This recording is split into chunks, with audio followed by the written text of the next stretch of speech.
Welcome to the How to Be Awesome at Your Job podcast, the show where brilliant professionals share how to sharpen the universal skills required to flourish at work. Enjoy more career fun, wins, meaning, and money with your host, Pete Makaitis.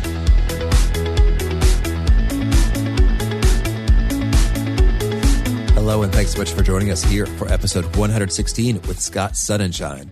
You're going to learn 1, principles behind the myth of more and the power of less. 2, why experts are overrated. And 3, the 4 keys of an effective stretching mindset. If you'd like to check out the show notes, the transcripts, or the links to stuff we talk about here, that's over at awesomeatyourjob.com/ep116. And while you're at awesomeatyourjob.com, I'd encourage you to schedule time to talk to me and tell me, what do you like about the show? What would you like to see changed about the show? That's at awesomeatyourjob.com/chat. Here's the scoop on Scott. Scott Sonenshein is the Henry Gardiner Symonds Professor of Management at Rice University. His award-winning research, teaching, and consulting has helped Fortune 500 executives, entrepreneurs, and professionals in a variety of industries. He holds a PhD in management and organizations from the University of Michigan, an MPhil from the University of Cambridge, and a BA from the University of Virginia. He has worked as a strategy consultant for companies such as AT&T and Microsoft, and lived the rise and fall of the dotcom boom while working at a Silicon Valley startup. Here's Scott. Scott, thanks so much for joining us here on the How to Be Awesome at Your Job podcast. Thanks for having me here, Pete. Well, I really got a kick out of seeing how you have some innovative research approaches. And I'm thinking, if you're studying human and organizational behavior, well, we're funny creatures. You've probably had some fun moments along the way with your research. Could I put you on the spot and ask you to share a funny story that popped up during the course of observing us? Yeah, no, so I do have quite my fair share of stories, everything from the person who shows up to an interview with clothes that are completely torn and ripped and full of holes. And, I'm looking at him and, it's kind of one of those things where you've got to be sensitive and you don't want to ask insensitive questions, but I just have this look on my face because I've never seen anyone show up to an interview like this. And he, of course, goes into the narrative that he doesn't buy any new clothes and he never has for years and years. And this was from the dumpster. And, for someone who studies resourcefulness, I mean, this kind of extreme frugality is something that's not too remote for me. But, to kind of see it firsthand and be sitting in this room with this person who's dressed you probably wouldn't really want to see out in public really kind of hit me in the face. But I'll tell you, I think probably one of my favorite moments is really that time when I put together lots of my research to come up with the idea of stretch. And I was working in a chain of women's fashion boutiques as part of my research to study how organizations stay creative with their resources as they go from a small family-run business to a larger organization. And I don't really spend that much time, Pete, hanging out in women's fashion boutiques. So this was a bit of a different experience for me anyway. And I was opening boxes and, displaying things, and I got to do all kinds of things I have never done, from, dressing a mannequin and pairing it with jewelry and all that kind of stuff. But I pulled out one of these boxes to merchandise, and there was this thing. I had no idea what it was. I thought it was a toy, and then I thought it was a stress reliever. And it turned out there's this thing called moldable jewelry. And it's jewelry that you can turn into lots of different things. And, all the other – of course, I was the only guy there. All of the other women are looking at me playing with this thing, fascinated. I'm like, I'd never seen this thing before, and getting quite a chuckle out of that. But it's interesting because that really became a metaphor for what I was studying in Stretch, which is, this piece of moldable jewelry. You can turn it into all these different types of things. What if we look at all of our resources as being as flexible as this piece of jewelry? How does that change the way that we work and that we live? Oh, that's fun. That's like a beautiful mind genius moment of inspiration. Cool. So then tell us, you lay out much of these thoughts in your new book, Stretch. What's the basic story of what this book's all about? Yeah, Stretch is really about how do you take the resources that you have and do more with them. We want to learn about how do you make the most out of your time, your money, your connections, and your knowledge to get both better results, but also just importantly to feel better. I mean, how many times do you hear people at work say, if I only had this resource, if I had a bigger team, a larger budget, more experience, I could do more. And Stretch is really meant to debunk that myth. It's what I call the myth of more. And what we're trying to do in the book is teach people that they have everything that they already need to succeed in business and in life. It's just about how do you approach what you already have and make the most out of it. Oh, that is a fun turn of a phrase, the myth of more. Okay, so then you also have the phrase, the power of less, as a contrast. And so what does that mean? Like less doesn't sound powerful on its surface level intuitively. What's that about? Right. Less is something that people usually want to avoid because we do this mentality that I call chasing, which is the belief that the more resources that we have, the more that we can do. And what the power of less is teaching us is often we can get more when we start from a foundation of less. And it's about how the constraints unlock our creativity and help us approach problems in very different ways. It's about focusing on goals that we care most about. One of the problems that I see with chasing, in this sense that you need more to do more, is that chasing then displaces your other goals. It all becomes about, how do we get more resources? How do I find ways of making sure I get more money, or finding more time, or expanding my budget? But the question at the end of the day you need to be asking yourself is that really what my goal is? Is my goal to simply get these resources, or is my goal to actually do more? And I'd say for most of us, our goals are actually to do more or to meet specific objectives that we have. And getting a resource is a means to an end. It's not the end itself. But when we get caught up in chasing, getting more becomes the ultimate end. Okay, understood. So you are sort of freed, from that tyranny or slavery of kind of being addicted or chasing them more. So that's helpful, as well as constraints are sparking creativity. And I'll tell you, that just has really been resonating with me lately in terms of my thinking, oh my gosh, I don't have time to finish all this stuff. And then I come up with some sort of scheme or idea, like, well, I'll get someone to make some software, or I'll get some help from, these people in this way. And then once that's in place, it's just like, well, shucks, how come I don't do this all the time? I'll just keep doing that. And then sure enough, I've grown. I've been more kind of capable or developed as a result of having had that less for a period of time, even though in the moment I sure hated it. But afterwards, I'm reaping the benefits of the, systems, habits, software, people, help that I've installed. Right. And I mean, there's research, Pete, that shows that, when you have a lot of resources, you tend to default to the conventional ways of using those resources. So you have a lot of money, you're going to go follow what the traditional path is for using that money to execute on your project. When you have less, it frees you from those conventions. So ironically, and this gets back to your question about the power of less, is it liberates you to actually do things very differently and oftentimes better, because you're not constrained by having to follow that traditional path. You don't have a choice. And what I'm trying to do in Stretch is to teach us that, yes, I mean, you can be resourceful and you can stretch when you have less, and you can harness that creativity and the power that comes from constraints. But you can also put yourself in the mindset, even if you have a lot, and make more out of what you already have, if you embrace this idea that you can do things unconventionally. And so the idea of stretching is about being resourceful when you don't have a choice, but it's also about being resourceful when you do have a choice. And how are you going to approach what you already have in hand? Oh, that's interesting. Well, so could you maybe just give us a slam dunk example that illustrates this? It's like, okay, we are constrained. We can't do things the traditional way, and therefore really cool, innovative approach emerges. Can we hear a story of that coming to life? Yeah. So, I mean, the thing that we like to think about is both individuals and organizations. So when I think of individuals, we tend to think that, someone at work who has a lot of resources is going to always outperform someone who doesn't have a lot of resources. But what the research shows is that there's actually what we would call like a curvilinear relationship between the amount of resources and innovation. So in one study, what we looked at is this notion that having too many resources is just as detrimental to innovation as having too few resources. So the idea is to find that happy medium, because if you don't have enough, you can't experiment. But if you have too much, that puts you in a very difficult position too. So one of my favorite stories from the book has to deal with this idea of knowledge. And, again, we think that the more expertise or the more knowledge you have, the better off that you'll be. But I have this really interesting profile of this gentleman who was involved in trying to solve what was known as the Netflix prize. That was a prize that Netflix put out to help optimize its algorithm. And this guy was competing with, all of these so-called experts at major institutions, major research institutions, major organizations. And this guy is working off of his old desktop computer in his study with his, young daughter helping him with the math.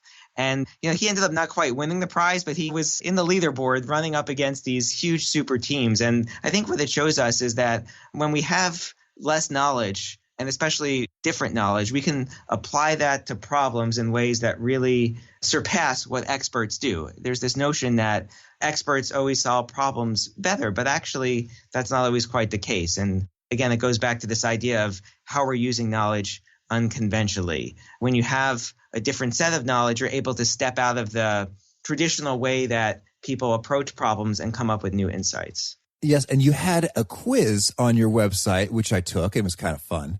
And there was one question on it associated with, hey, if you're in a meeting and you want to solve a problem and get the best outcome, what's the optimal approach? And if I recall correctly, the optimal approach was don't ask the supreme experts first. What is the optimal approach? Yeah, I think people would be surprised to learn it's often to just pick names out of a hat when you're trying to put together a team.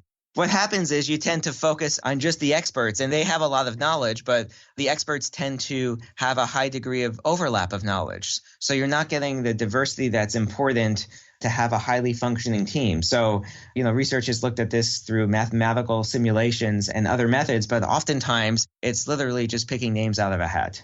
Mm-hmm. Okay, understood. What I also think is interesting is that I would imagine there is an interpersonal dynamic at play that shows up there too, in the sense of if we have folks who don't all feel like they are the experts or need to be the experts and they just sort of say what's on their mind, then that creates a bit of a liberation or permission for everyone to just bring what they've got to the table and diminish a lot of that self-censorship, which I think is destructive to group creative processes. Yeah, no, that's right. There's this interesting anecdote I reveal in the book that had to do with a doctor who was treating someone who came in for an ear infection. And, doctors like myself have absolutely terrible handwriting. And the doctor had, written a note to the nurse about, how to treat the patient for this ear infection. And the doctor, had said something like, put medicine and then abbreviated, R period ear. And the nurse had interpreted that because, the doctor's the expert and you don't question the doctor. The doctor had actually left off the period and it was put medicine in the rear. Oh. And, again, we sometimes don't question experts and we assume that they have all of the knowledge. And obviously treating an ear infection that way is probably not going to be very effective. Understood. Yeah. So this is fun. And so I'd love to get your take on, and it's maybe something you agonized over when you were thinking about the book and the publisher. I think some people might say, oh, yeah, it sounds like you're just talking about sort of essentialism or the 80-20 principle. What would you say is distinct about what you're exploring and putting forward here? Yeah, well, I love the essentialism stuff that Greg McEwen does. And the way I would see Stretch as different is this is not really a book about simplifying your life. This is a book about actually doing more. I think Greg's advice would be to kind of focus and do less of what you think is most important. My approach is to focus on the resources you have and make more out of those resources. So it's about unlocking that creativity and that innovation that we often all have, but sometimes don't feel comfortable or permissive to actually use. I think another important part of this argument is how we get off of the chase, because I think, for both people and for organizations, chasing is a really alluring concept when you think about it. Is you think about our metaphors of work. I want to climb up the corporate ladder. I want to hit a home run and, grow my business, as fast as I can. And oftentimes what the research shows is that's not actually the best approach. You can go back as I spent time in Silicon Valley before I was a business school professor. And we had the perfect example of the disasters of the chase there, where you had all of these startups trying to raise as much money as they could, as fast as they could, hire as many people as fast as they could, get customers as fast as they could, even if those customers were not profitable. And, many of those companies ended up going out of business. Now, an interesting fact, of course, is that actually about half of them survived. But those that survived tended to be this slower growth type model where they weren't trying to chase after, more venture capital. They kind of expanded in more responsible ways. The same thing goes for our careers is, you try and climb as fast as you can, and a lot of people end up burning out. So the question I want people to really think about is, at the end of the day, what is it that they're trying to accomplish? And with chasing so prevalent, I think, in our society, that's really hard to do because you look at your neighbor and you might look at his or her office and say, oh, it's a little bigger. I should move up too and have bigger. Or they have a bigger team or a bigger budget, or, my neighbor has a bigger house. And this idea of social comparison really can become toxic over time. And stretching is really meant to be not just an antidote, but a much better way of dealing with both how we work and how we live. Now, so I'm curious to hear a little bit about the difference in the internal, mental dialogue there. So chasing, you sort of laid out what that sounds like. Ooh, he's got that. I want that. I want to go as far, as fast as I can. And so then what does the stretching sound like when you're talking to yourself? Yeah, well, there's basically 4 aspects of the stretching mindset. It starts with what I call psychological ownership, which is the sense that you actually own the resources around you, even if you don't literally own them. I mean, the way that we tend to think about ownership is as a set of property rights,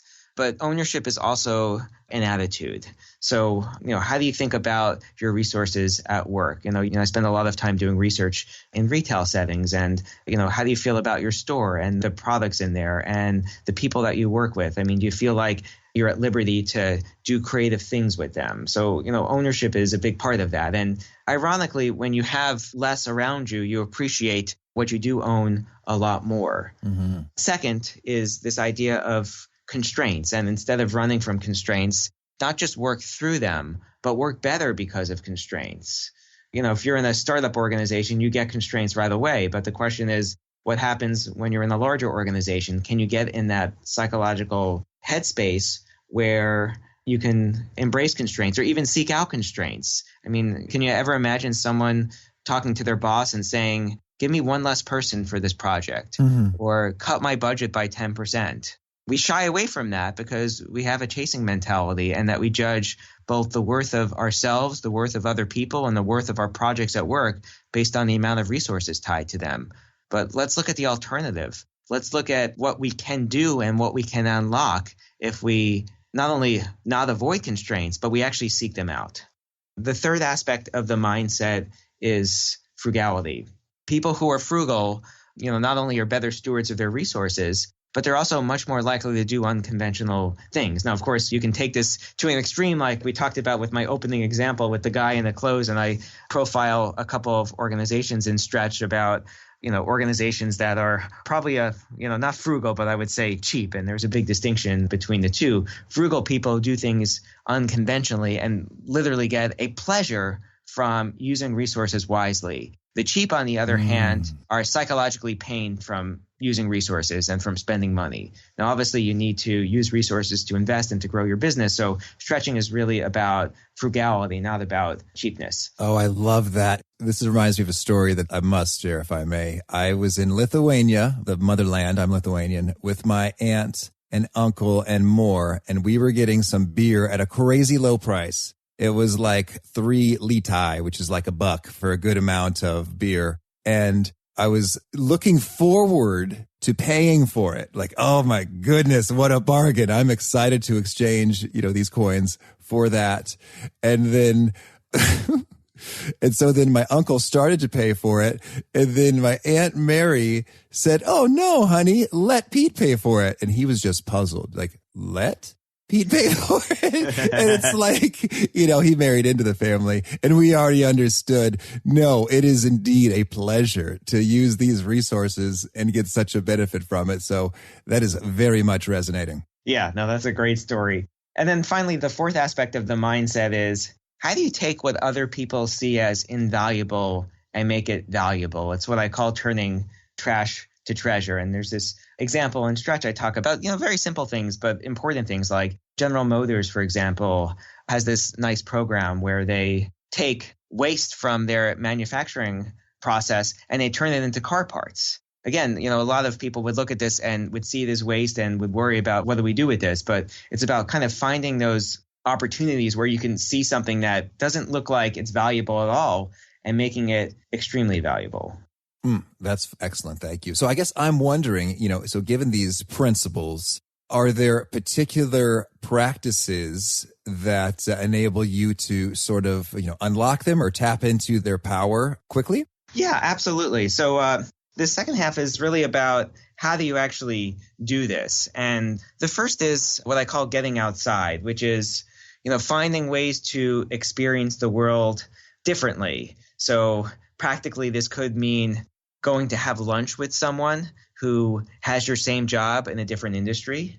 It could be about attending a conference that you usually wouldn't attend, reading something differently. The idea is that the more diverse experiences you have, I call it the multi-C rule, the more that you can make connections between what you know and different types of problems. And what research shows is people who have expertise in an area struggle to solve complex problems in that area relative to people with less expertise in that area. So if you can put yourself in positions to learn these new things by getting outside, that helps. Mm-hmm. The second idea is to act without a script. We like to plan, and when we have a lot of resources, we think we should plan, and we plan out how to use those resources. The problem, of course, Pete, is the world around us is changing. And in fact, right now, I would say it's changing at a faster clip than it has in many, many years. So you see organizations and even people coming up with detailed plans that by the time they're even finished drawing up those plans, the world has already changed again and they're irrelevant.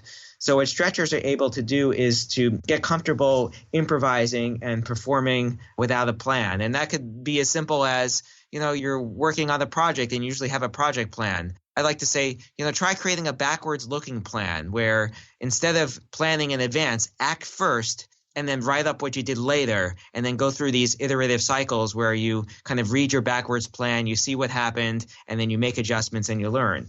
Those people that are able to process more real-time information and focus on the present tend to perform better when there's times of uncertainty and change, which I'd argue is right now.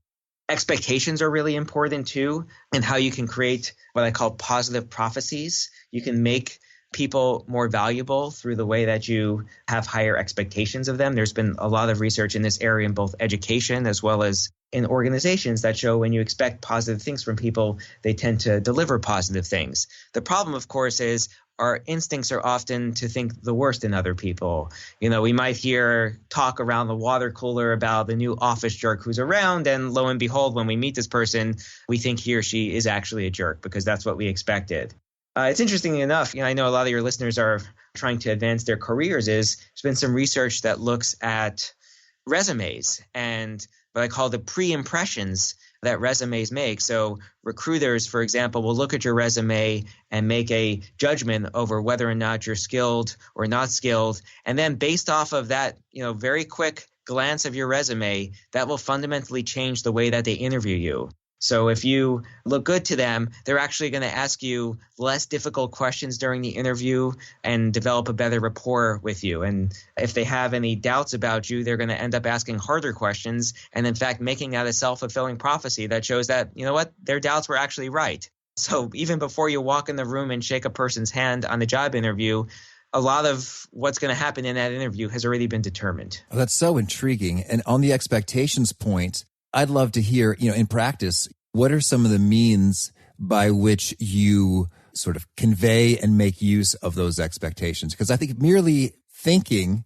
I expect this of this person, probably is not sufficient to unlock that power. Is that fair to say? How is that communicated optimally? Yeah, no, that's right. And in fact, what the research shows is that if you don't communicate those expectations effectively and the person on the other end doesn't believe the expectations you're setting for them, it just creates performance pressure and they perform worse. So, the first thing is, what you're, I think, really asking is, how do you communicate credible expectations that really unlock this? And there's very subtle ways of doing it. So you can give someone an interesting project, for example, or a project that, might be slightly beyond their skills. And what you're signaling to them is, I'm expecting that you can actually do more than you've traditionally done. What people will do is they'll kind of look around and see, who has the more interesting assignments. And, the people with the more interesting assignments tend to get the sense that there's more positive expectations of them. So I think, how you behave is just as important as opposed to how you communicate when you're,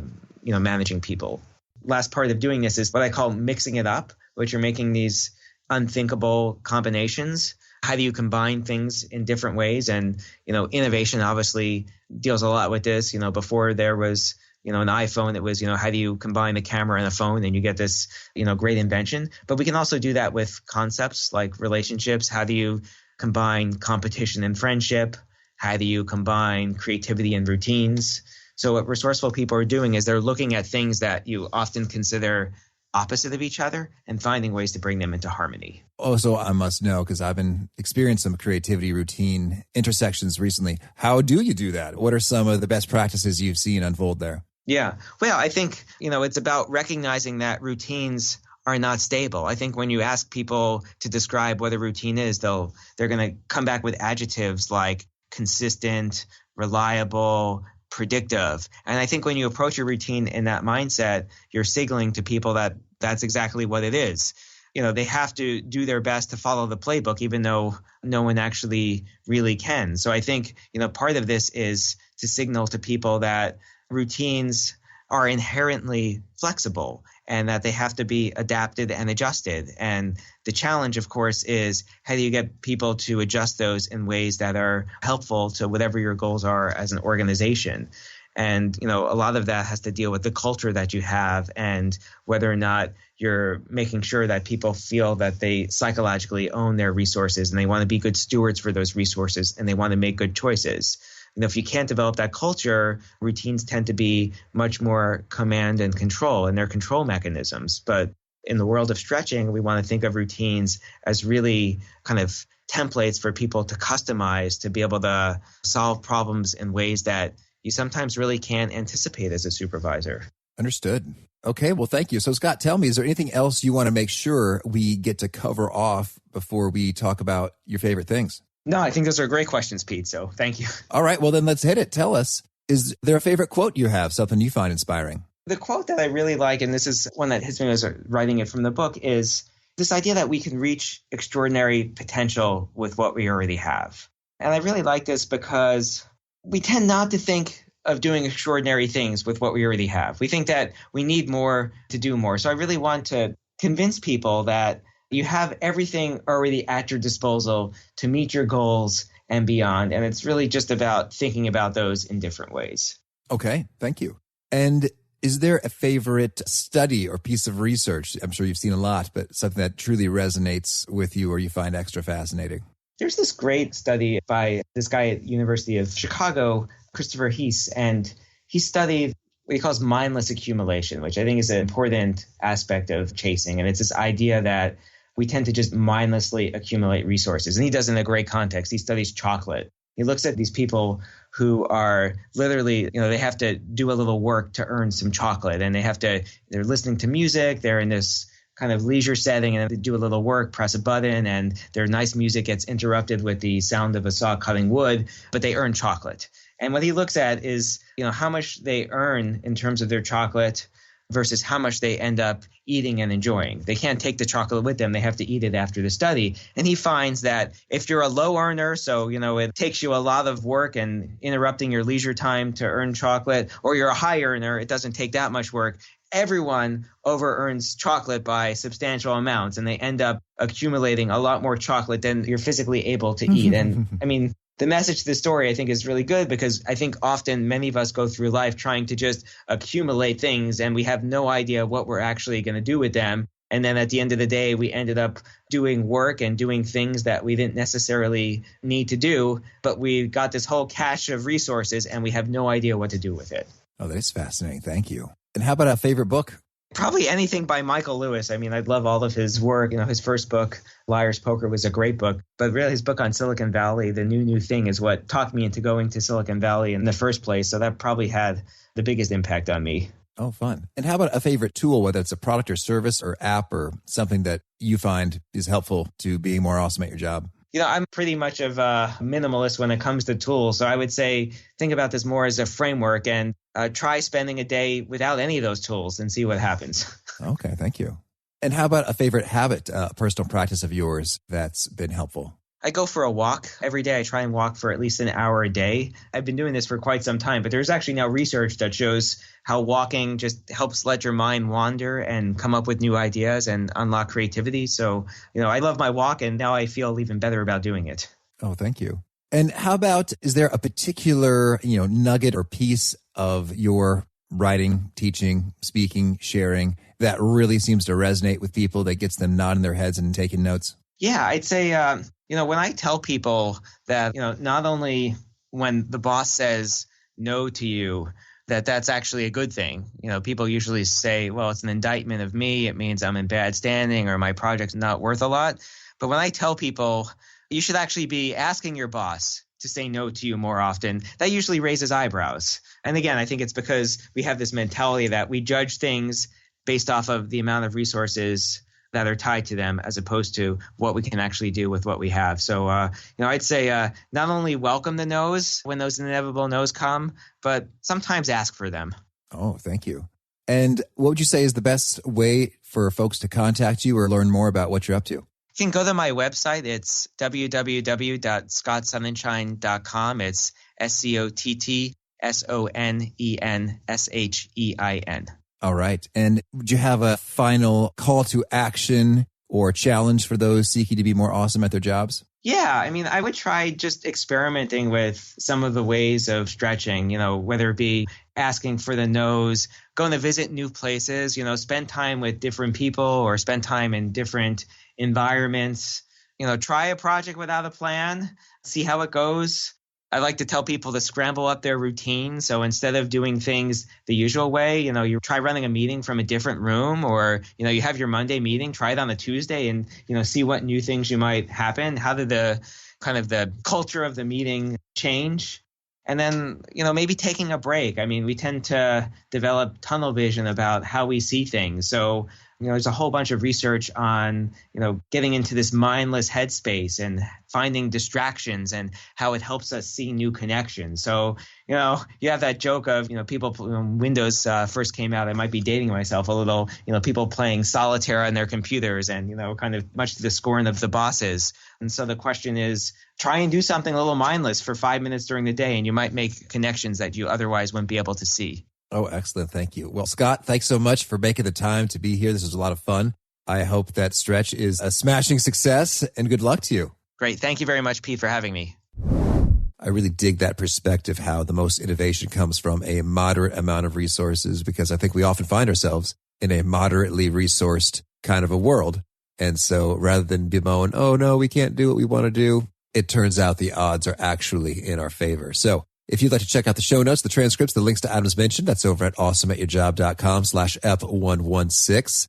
And I'd recommend that you punch the subscribe button if you haven't already in order to catch our next guest, Liz Ryan. She has some bold contrarian views about what management and hierarchy need to be doing and need to be stopped doing right away to unleash the creative brilliance inside employees. So I hope you'll join us then, and that you'll share your feedback by scheduling time at awesomeatyourjob.com/chat. Thanks for joining us for today's episode. To get the most out of this conversation, visit awesomeatyourjob.com to find today's show notes, transcript, and infographic summary cheat sheet. For more entertaining professional skill sharpening, be sure to subscribe to catch the next episode of How to Be Awesome at Your Job.